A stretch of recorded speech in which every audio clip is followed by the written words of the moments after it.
श्री शिवाय नमस्तुभ्यम। हर हर महादेव। छत्तीसगढ़ राज्य के जशपुर में मधेश्वर महादेव के चरणों में गुरुजी पंडित प्रदीप मिश्रा जी द्वारा श्री शिव महापुराण कथा शुरू हो गई है। यह 7 दिवसीय शिव महापुराण कथा है जो कि 21 से 27 मार्च 2025 तक दोपहर के 1 बजे से 4 बजे तक आस्था और यूट्यूब के माध्यम से देखी जा सकती है। आज 24 मार्च चौथे दिन की श्री शिव महापुराण कथा में गुरुजी पंडित प्रदीप मिश्रा जी ने 2 बिल्कुल नए उपायों की जानकारी दी है, जिसमें 5 शमी पत्र वाला 15 दिन में विपत्ति दूर करने वाला नया उपाय है, जिसे आप कभी भी किसी भी दिन कर सकते हैं। यह उपाय की जानकारी हम आपको इस वीडियो के अंत में अवश्य देंगे। इसके साथ ही कभी भी किसी भी दिन किसी भी समय किया जाने वाला एक मनोकामना पूर्ति उपाय, जिसे आप महादेव से अपने दिल की बात बोलकर अपने जीवन से दुख तकलीफ और कष्ट दूर कर सकते हैं। यह उपाय भी आप कभी भी कर सकते हैं। इसकी संपूर्ण जानकारी भी आपको इसी वीडियो में मिलने वाली है। इसके साथ ही कल है 25 मार्च, पाप मोचनी एकादशी का सबसे विशेष दिन है। इस दिन आप धन प्राप्ति के लिए गुरुजी पंडित प्रदीप मिश्रा जी का बताया कौन सा विशेष उपाय कर सकते हैं, उसे भी हम आपको इसी वीडियो में करके बताने वाले हैं। आज 24 मार्च चौथे दिन की श्री शिव महापुराण कथा में गुरुजी पंडित प्रदीप मिश्रा जी ने कुल 13 उपाय पत्र और उपयोगी जानकारियां दी हैं।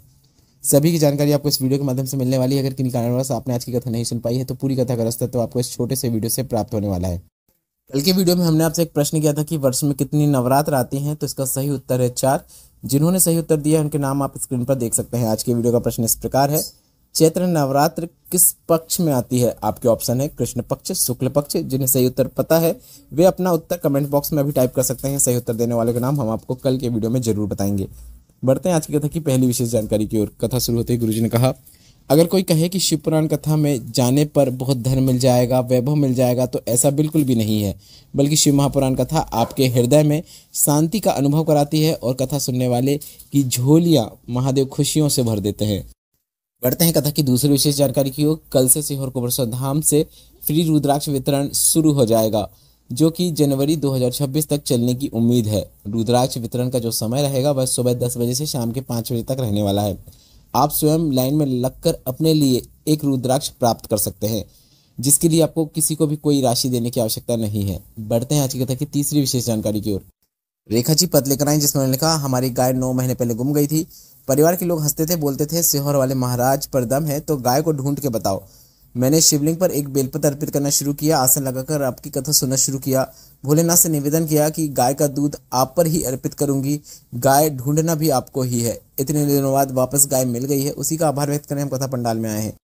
बढ़ते हैं चौथी विशेष जानकारी की ओर। प्रमीला जी पत्र लेकर आई, जिसमें लिखा, 2020 से आपकी कथा सुन रही हूँ। मंदिर में जाती हूँ, 1 लोटा जल चढ़ाती हूँ, साफ सफाई का कार्य भी कर देती हूँ। मेरी बेटी ने बहुत परीक्षाएं दी पर उसकी नौकरी नहीं लग रही थी। बेटी से मैंने प्रयत्न करते रहने को कहा। बेटी ने मेहनत भी 4 गुना अधिक करना शुरू कर दी। उसने बाबा का साथ पकड़ लिया, रोज मंदिर जाती। एग्जाम देने के पहले बेलपत्र की बीच वाली पत्ती में शहद लगाते हुए उसने बेलपत्र को शिवलिंग पर चिपकाते हुए एग्जाम दिया। बाबा की कृपा से नर्सिंग ऑफिसर के पद में वह चयनित हो गई है, उसी का आभार व्यक्त करने कथा पंडाल में आए हैं। बढ़ते हैं कथा की 5वीं विशेष जानकारी की ओर। गुरुजी ने कहा, अगर जिद ही करना ही है तो आप 2 जगह जिद करें। एक तो अपने आप से कि मैं यह कार्य कर सकता हूं और यह करके ही रहूंगा। दूसरा, आप अपनी जिद भोलेनाथ से कर सकते हैं। बढ़ते हैं आज की कथा की 6वीं विशेष जानकारी की ओर। रेखा जी पत्र लेकर आई, जिसमें लिखा, गुरुजी आपने हरतालिका तीज में फुलेरा दर्शन करने को कहा था। मैंने 5 फुलेरा के दर्शन भी किए थे। हम किराए के मकान में रहते थे। आपकी कथा सुनना शुरू किया, बाबा जी के मंदिर जाना शुरू किया, भोलेनाथ को जल चढ़ाती, बेलपत्र चढ़ाती और जिद कर ली थी कि बाबा अब आपको ही हमारा घर दिलाना है। वर्षों के बाद आप खुद के मकान में रह रहे हैं, उसी का आभार व्यक्त करने कथा पंडाल में आए हैं। बढ़ते हैं 7वीं विशेष जानकारी की ओर। बिल्कुल नए उपाय की जानकारी देते हुए गुरुजी ने कहा, जीवन में अगर बहुत दुख तकलीफ कष्ट है तो आपको एक सरल और आसान उपाय करना है, जो आप अपने घर के नज़दीक में जो भी शिवालय है वहाँ पर जाकर कर सकते हैं। आपको घर के नज़दीक में जो शिवालय है वहाँ पर जाना है, 2 मिनट के लिए ही सही नंदी के पास बैठना है और अपने हाथ में आपको एक बेलपत्र लेना है। बेलपत्र जो आप अपने हाथ में रखेंगे उसकी जो डंडी होगी वह उंगलियों की ओर होना चाहिए और उस बेलपत्र के ऊपर आपको अपना दूसरा हाथ रखना है और श्री शिवाय नमस्तुभ्यम मंत्र का जाप करते रहना है।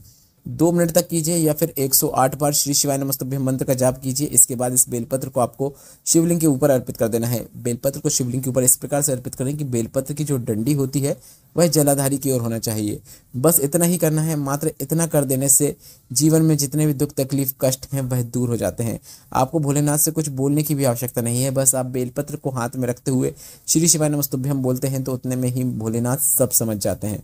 बढ़ते हैं आज की कथा की 8वीं विशेष जानकारी की ओर। गुरुजी ने कहा, आज हम इस शिवपुराण कथा में दिल से एक बात कहना चाहेंगे कि माननीय मुख्यमंत्री जी की जो धर्मपत्नी जी हैं कौशल्या देवी जी, उनके बारे में एक बात कहना चाहेंगे कि यहाँ पे जितने पत्र आए हैं उसमें से कई पत्र उनके लिए भी आए हैं, पर हम वे पत्र नहीं पढ़ेंगे, नहीं तो सब कहेंगे कि आप उनके पत्र पढ़ रहे हैं। पर कहना चाहेंगे कि आपके लिए भी बहुत सारी शुभकामनाएं और आभार के पत्र आए हैं। बढ़ते हैं आज की कथा की 9वीं विशेष जानकारी की ओर। गुरुजी ने कहा, छत्तीसगढ़ में अगर कहीं पर भी खुदाई की जाती है तो महादेव का शिवलिंग ही निकलता है, और शिवलिंग ना निकले तो माता आदि शक्ति भवानी ही निकलती हैं। ऐसा आपको पूरे छत्तीसगढ़ में देखने को मिलेगा। और यहाँ जशपुर में कई लोग कहते हैं कि यहाँ पर ये बड़ा है वो बड़ा है, तो गुरुजी ने कहा कोई कितना ही बड़ा हो पर मधेश्वर महादेव से बड़ा नहीं हो सकता। बढ़ते हैं आज की कथा की 10वीं विशेष जानकारी की ओर। गुरुजी ने बताया, कौशाम्बी के कड़ा धाम में गंगा नदी के तट पर कालेश्वर महादेव मंदिर है।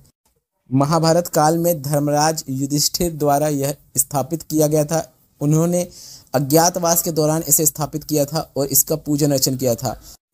इस कालेश्वर महादेव मंदिर के दर्शन आप आज भी कर सकते हैं। बढ़ते हैं आज की कथा की 11वीं विशेष जानकारी की ओर, जो कि गुरुजी पंडित प्रदीप मिश्रा जी का बताया पिछले वर्षों की शिव पुराण कथा का एकादशी का एक विशेष उपाय है, जिसे आप कल 25 मार्च को पाप मोचनी एकादशी के विशेष अवसर पर करके अधिक से अधिक लाभ प्राप्त कर सकते हैं। काफी अच्छा धन प्राप्ति कर्ज मुक्ति उपाय है, जिसे आपको लगभग 4 से 5 एकादशी जरूर करना चाहिए। और यह 25 मार्च की चैत्र माह के विशेष एकादशी के दिन से आप यह उपाय करने की शुरुआत कर सकते हैं। आपको 7 बेलपत्र लेना है, एक कलश में आपको गंगा जल भर लेना है। गंगा जल नहीं है तो आपके घर में जो जल है उसका भी आप उपयोग कर सकते हैं, या फिर कुछ बूंदे गंगा जल की डाल सकते हैं। बस आपको एक कलश में जल भरने के बाद उसके अंदर 7 बेलपत्र डालना है।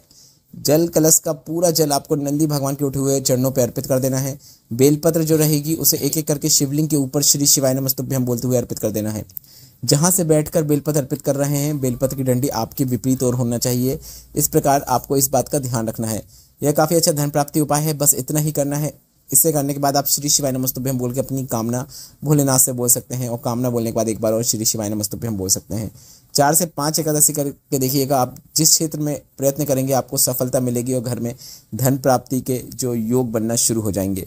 बढ़ते हैं आज की कथा की 12वीं विशेष जानकारी की ओर। गुरुजी ने कहा, 1 अप्रैल से 5 अप्रैल तक शहादा महाराष्ट्र में जो शिवपुराण कथा होगी वह विधायक राजेश जी द्वारा करवाई जा रही है। कथा का समय दोपहर के 1 बजे से 4 बजे तक रहने वाला है। इसके बाद 11 से 17 अप्रैल तक रतनगढ़ राजस्थान में शिवपुराण कथा होगी। उसके बाद 21 से 27 अप्रैल तक सिंहेश्वर बिहार में शिवपुराण कथा होगी। उसके बाद 11 से 17 मई तक गुमला झारखंड में शिवपुराण कथा होगी। बढ़ते हैं आज की कथा की 13वीं और अंतिम सबसे विशेष जानकारी की ओर। गुरुजी ने आज 2 विशेष उपाय बताए थे, 2 बिल्कुल नए बताए थे, जिसमें से दूसरा उपाय इस प्रकार है। जीवन में बहुत दुख चल रहा है, विपत्ति का समय चल रहा है, तो गुरुजी ने बिल्कुल नए उपाय की जानकारी दी है। यह उपाय आप कभी भी किसी भी दिन कर सकते हैं। यह उपाय करने के लिए आपको शमी पत्र, दूर्वा, अक्षत की आवश्यकता होगी। अक्षत मतलब 1 चावल के दाने की आवश्यकता होगी। इसके साथ ही साथ आपको हल्दी या फिर केसर का भी आप उपयोग कर सकते हैं। अब क्या करना है वह समझ लीजिए। इस उपाय को करने के लिए आपको 5 शमी पत्र रखना है, 1 दूर्वा रखना है, 1 अक्षत रखना है, मतलब 1 चावल का दाना रखना है, और इस 1 अक्षत को आपको हल्दी या केसर में भिगो लेना है।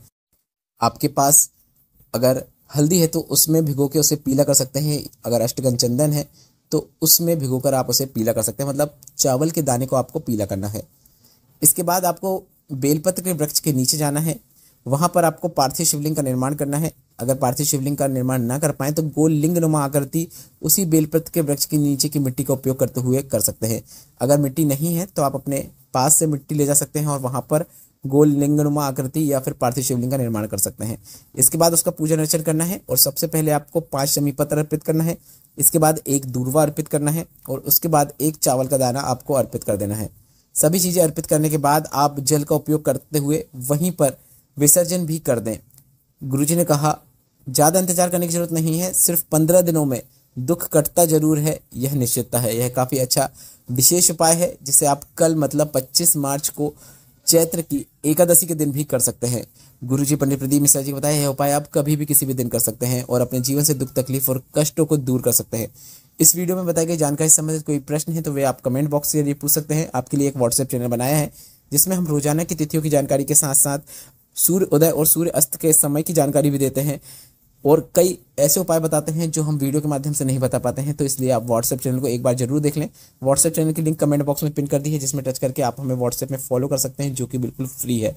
मेरे द्वारा दी गई जानकारी अगर आपको थोड़ी सी भी उपयोगी लगी हो तो वीडियो को लाइक करके कमेंट बॉक्स में श्री शिवाय नमस्तुभ्यम या फिर हर हर महादेव अवश्य टाइप कीजिएगा।